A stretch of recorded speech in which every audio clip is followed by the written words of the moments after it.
On a ces 120 membres, on a ce nom de Knesset qui est créé. Et au départ, eh bien, ils vont siéger à Tel Aviv puisqu'il n'y a pas d'accès à Jérusalem. Et on va le faire à la première occasion.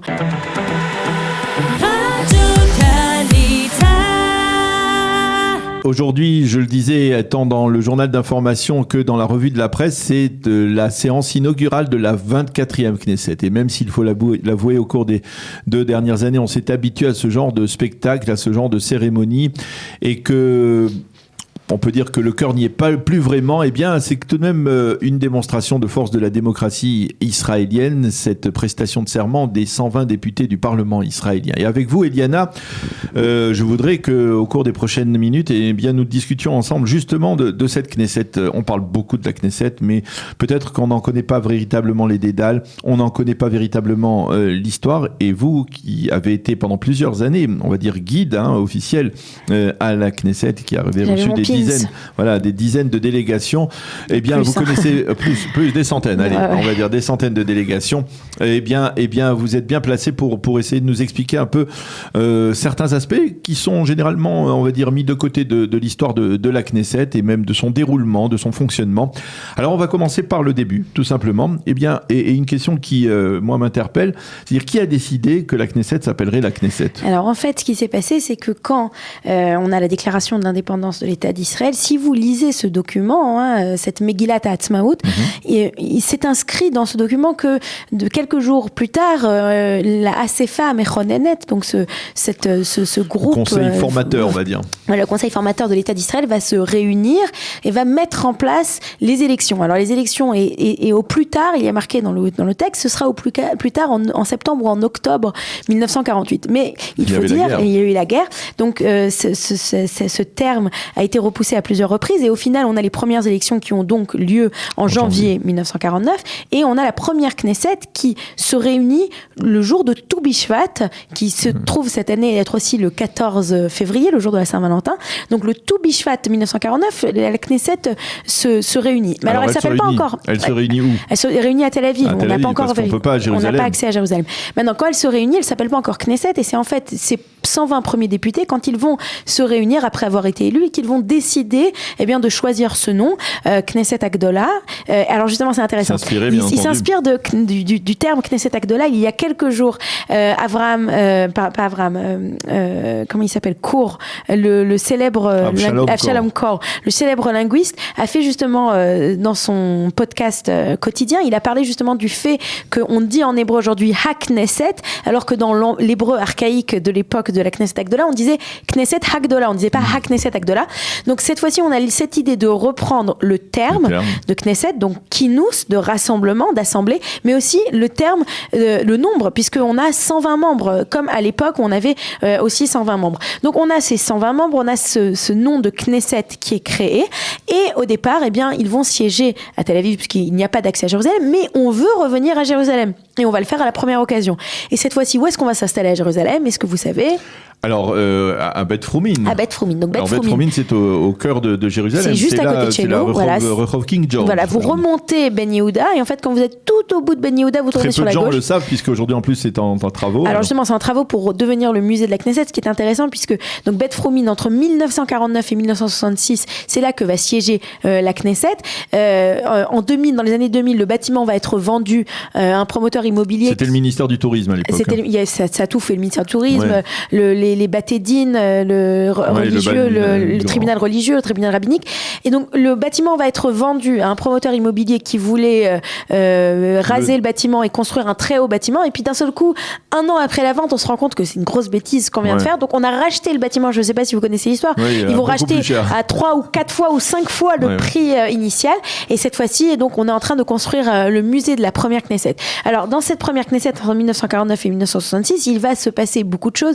2 événements mémorables. Le premier, c'est en 1951, c'est l'histoire des des paiements, des dédommagements. Voilà, les Shilumim. Les Shilumim, des dédommagements de l'Allemagne. Les réparations allemandes. Quand les Allemands, on a donc cet accord qui va être fait entre l'État d'Israël et la République d'Allemagne de l'Est, de l'Ouest, pardon, la République d'Allemagne de l'Ouest. Mais ceci, tout d'abord, c'est secret. Et avant même qu'Israël reconnaisse l'Allemagne de l'Ouest. Ben Gurion révèle ça, qu'il y a un accord. Et donc, à ce moment-là, on a des dizaines de manifestations, non une manifestation. Une grande manifestation connue. Non, il y a beaucoup de manifestations et une grande manifestation connue qui va tourner, ça va être un peu mal se passer. Begin harangue la foule et exprime son opposition farouche à ces dédommagements allemands qui étaient chiffrés à des milliards de marques.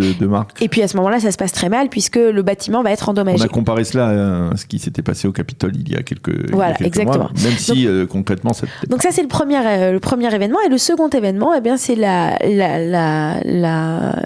grenade jetée par Moshe Dweck. Je vous rappelle, je vous ai parlé de Moshe Dweck.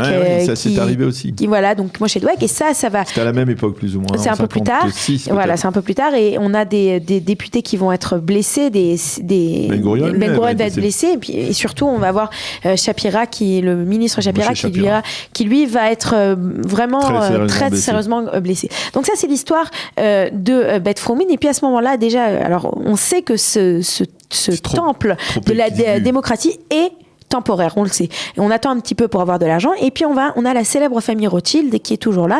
Et la famille Rothschild, elle, va faire don d'une grande somme d'argent pour construire la Knesset. Alors ce qu'il faut savoir, c'est que la famille Rothschild, elle va financer de nombreux bâtiments qui sont les bâtiments qui sont au cœur de la démocratie israélienne. C'est eux qui vont financer donc la Knesset et la Cour suprême. C'est eux qui vont tout financer. Et donc ils donnent. La Cour suprême, c'est bien plus récent. C'est dans les années 90, mais on va y revenir dans un instant.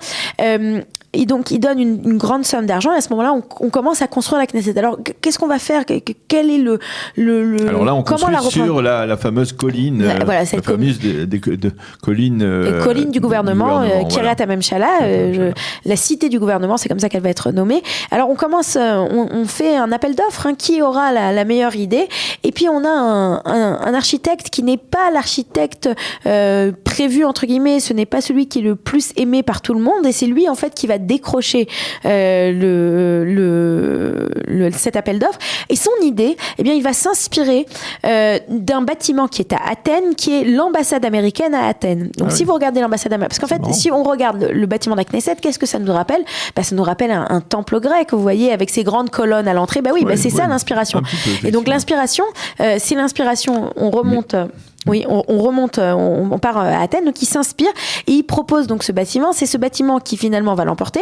Mais à ce moment-là, quand même, il y a des gens qui, en général, c'est pas lui qui devrait tout décider. Et donc on lui impose une femme qui s'appelle Dora Gold, qui à l'époque est la plus grande décoratrice d'intérieur en Israël. Et en fait, elle va se battre avec lui en permanence sur chaque petit détail de la Knesset. Et il faut dire que quand la Knesset va ouvrir, cet architecte, on va lui faire un nom tellement négatif qu'il va en mourir un an plus tard. Ouais, c'était très triste. Donc on est en 1966, on inaugure la nouvelle Knesset et pour inaugurer la nouvelle Knesset, on fait donc véritablement, je vous dis, le temple de la démocratie, c'est comme ça qu'ils appellent ça, Mishkan HaDemokratia, et on cherche à faire de ce bâtiment l'endroit le plus beau au monde. Et qu'est-ce qu'on va faire ? On va aller chercher un monsieur qui habite à Paris, qui est un franco-russo-juif et qui s'appelle Marc Chagall. Et on demande à Marc Chagall de décorer la grande salle, le grand salon de la Knesset, qui depuis porte le nom du salon Chagall. Alors il va le faire, il va décider de faire deux choses. Il va faire d'abord des mosaïques, de magnifiques mosaïques qui sont au sol et aussi on a un mur avec une très belle mosaïque. Et il va faire aussi ce qu'on appelle en hébreu des goblinim. Ce ne sont pas des gobelins, ce sont des tapisseries en fait qui ont été réalisées dans le 13e à Paris, avenue des Gobelins, à la manufacture des Gobelins. Ça a été réalisé sur place. Et ça a été envoyé, ça a pris... ça a pris... Alors, il réalise 3 magnifiques tapisseries. Alors, les tapisseries, c'est en fait le présent, le futur et le passé. Donc, au centre, on a le passé, à droite, on a le futur et à gauche, on a le présent. Alors, j'ai vu beaucoup de députés et beaucoup d'anciens ministres raconter de grandes bêtises à leurs invités. Des fois, je me souviens une fois, j'ai accompagné le petit-fils de l'ancien président américain Kennedy, le petit-neveu de l'ancien président américain Kennedy, et il y a un député qui a voulu absolument lui faire la visite. Donc, moi, j'étais censée l'accompagner, donc il est venu avec, et il a raconté que des bêtises sur tout le chemin. Mais ce qui est important de dire, c'est qu'on a cette grande au centre, on voit le passé du peuple juif. Donc on a la sortie d'Égypte, on a Moshe Rabbeinu, on a David Ameller, le roi David. On a une femme, on pense que c'est Bathsheba, et non. Ce n'est pas Bethsabée. Cette femme, en fait, c'est la première femme de Marc Chagall qui l'aimait tellement. Bella Rosenfeld, dont je vais parler à plusieurs reprises, qui est décédée très jeune. Ça a été très dur pour Marc Chagall. Et en fait, Marc Chagall, dans chaque œuvre, il la met quelque part. Et puis, au niveau du présent, on voit la création de l'État d'Israël. On voit les soldats, et puis le futur, c'est la célèbre prophétie que le loup vivra avec l'agneau, exactement. Donc ça, c'est pour cette grande salle où on a de nombreuses réceptions qui ont lieu. Et puis ensuite, on a la salle de la Knesset même, la salle de la Knesset, l'hémicycle, voilà. Donc qui, si vous regardez bien, c'est en forme de menorah. Si vous regardez les chaises, les sièges sont formés. Alors à la dernière Knesset, on le voyait un petit peu moins parce qu'on a dû rajouter beaucoup de chaises pour le gouvernement. Mais en général, quand on rajoute pas la table centrale pour le gouvernement qui avait été inventé à l'époque par Ariel Sharon, qui a été le premier à avoir un gouvernement aussi important, eh bien, on voit très bien la forme d'une menorah. En général, on a l'opposition qui est assise à gauche et la coalition qui est assise à droite. Est-ce que vous savez pourquoi ? Non. Pour la simple raison que les journalistes qui sont au premier étage, eh bien, l'aile des journalistes d'où ils peuvent prendre des photos, c'est du côté gauche. Donc, les gens qui sont du côté droit, on aura des meilleures photos. Et c'est la raison pour laquelle la coalition décide toujours de s'installer du côté droit et non pas du côté gauche. Vous savez, c'est les petits détails. On a une loge spéciale pour le président, pour le président de l'État d'Israël quand il vient. Donc, par exemple, aujourd'hui, il va venir, ou quand il vient pour assister à des débats importants. On a aussi à ce premier étage des sièges pour des VIP, pour ces personnalités importantes qui viennent. Par exemple, aujourd'hui, on aura tous les ambassadeurs qui vont venir. Non, je suis pas sûr. Je suis pas certain. À cause du corona. Mais en général, on a tous les ambassadeurs qui viennent. Et puis, on a bien entendu une aile du public pour que le public a le droit de venir. Vous avez le droit, si vous avez une Théodat Zéhout ou un passeport, vous avez le droit tous les jours, quand il y a des débats à la Knesset, de venir y assister. Mais ce qui est important de dire, c'est que le débat à la Knesset, c'est pas ça qui est le plus important. C'est-à-dire dans l'hémicycle, c'est pas à cet endroit-là que se déroule le maximum. C'est au premier étage. Alors, c'est au premier étage. En fait, on a, depuis 1991, on a une première aile des bureaux. Et puis, depuis 2005, on a carrément... On a élargi. On a du mal à imaginer que la Knesset, les 120 députés étaient dans la Knesset initiale. Alors, la première Knesset, il faut dire que les premiers députés, eh bien, ils se partageaient leurs bureaux. Vous savez, vous aviez des tours de rôle. Vous aviez 2 heures le droit de vous asseoir, de faire des rendez-vous. Mais la Knesset, véritablement, c'est bien agrandi. Depuis 2005, on a l'aile des commissions. Et cette fois-ci, c'est véritablement énorme, avec des grandes salles. Chaque commission, aujourd'hui, a une salle fixe, ce qu'il n'y avait pas à l'époque. Et en fait, ce sont dans ces commissions et dans les bureaux des députés que se déroule le maximum du travail parlementaire, puisque ce sont dans les commissions qu'on prépare les lois et on a des allers-retours entre la commission et l'hémicycle. Oui. Alors, le rôle des commissions, c'est important. On va parler un peu du fonctionnement de la Knesset, parce que on parle beaucoup de projets de loi, on parle beaucoup on a parlé beaucoup de dissolution de la Knesset, etc., de lois. Comment un député, on va dire l'un des 18 nouveaux députés qui vont prêter serment aujourd'hui à la Knesset, eh bien, comment doit-il procéder s'il veut déposer un projet de loi ? Alors d'abord, il y a 2 types de projets de loi en Israël. Il y a un projet de loi qui est gouvernemental et un projet de loi qui est personnel. Sachant qu'un projet de loi personnel nécessite plus de lecture qu'un projet de loi qui est gouvernemental. Et en fait, ça a été fait exprès. La Knesset d'Israël est prolifique en termes de lois. Donc il y a énormément de nombreux de projets de loi qui sont présentés tous les ans, et donc au bout d'un moment il a fallu faire un espèce de filtre, on va dire ça comme ça.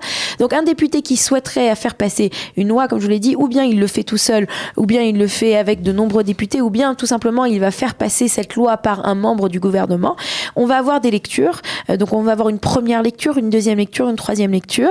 Alors, il va y avoir première lecture.